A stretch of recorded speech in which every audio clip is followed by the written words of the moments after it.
Allahu Allahu Allah. Mah uraian yang diuraikan oleh Abia di Blang Miden, yang mana tentang permasalahan adakah wajib iddah bagi perempuan yang berzina, yang akan disimpulkan oleh Abia dan Abah di Sarah Tebe bahwa perempuan yang berzina itu tidaklah sebut iddah baginya dengan alasan karena bahwa mani yang ditamong dalam rahim murinang yang berzina tersebut tidaklah dihormatikan. Maka Abu nyo kamu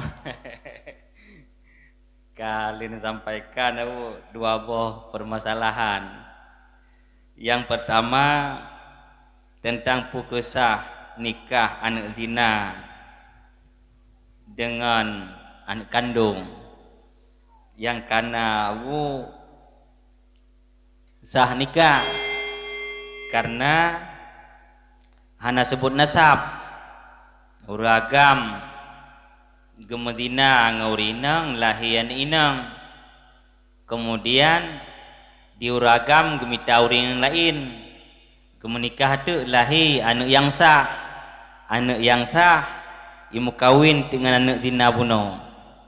Jadi kamu cok kesimpulan Abu sah, cuman yang kedua ana sebut iddah jino kamu laki buta sahih Pak Abu. Kamu persilahkan. Assalamualaikum warahmatullahi wabarakatuh. Alhamdulillah wassalamu ala rasulillah wa ala alihi wasahbihi wa man tabi'ah. Yang ulun tuan mulia, seluruh gore-gore dan seluruh hadirin dan hadirat, karena acara singkat. Acara yang pertama anak kandung, dengan anak zina.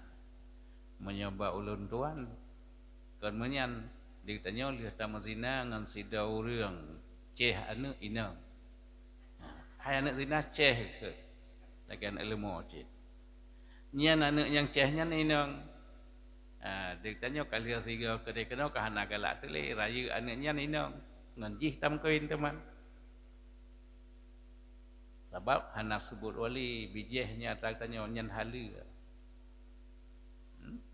sida urang gini ke mazina ngan sida urang cehana inang ngan mak di hana gem kawin raya anyan inang gem kawin ke ganyalong bathat bijeh baganyan kata yang hanjam kawin wali nyo kan wali kata baru kan wali pernah pernikahan na saksi na wali.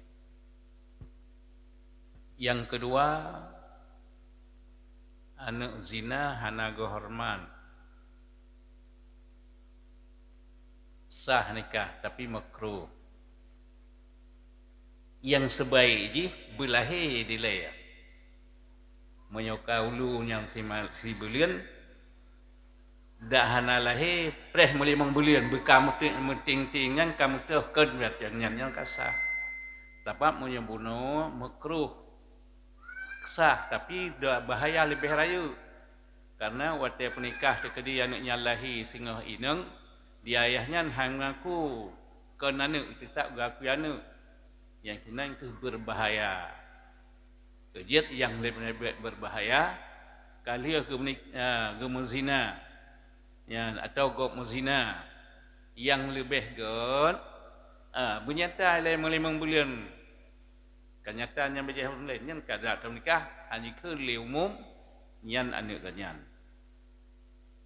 yang izin nikah sah tapi bahaya lebih rayu sebab orang hang ketimkeun nyan ke anak elung ya tekedi anaknya nagam sehingga lahir ji hinang hidang ji ke wali padahal ji hana ji kuali kejian anu ulunyan yang baik yang makruh tak nikah yang sempurna bah berayu ile kai ke leurang kamu 5 bulan kanyo nyan tak nikah hanali berbahaya atau tapi ceh dile aja cit.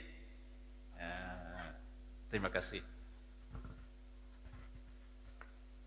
Terima kasih kepada Abunda kita bersama yang telah mentasihkan jawaban yang telah Abati dan Abi di Lubani sampaikan tadi. Assalatu ala nabi wassalam.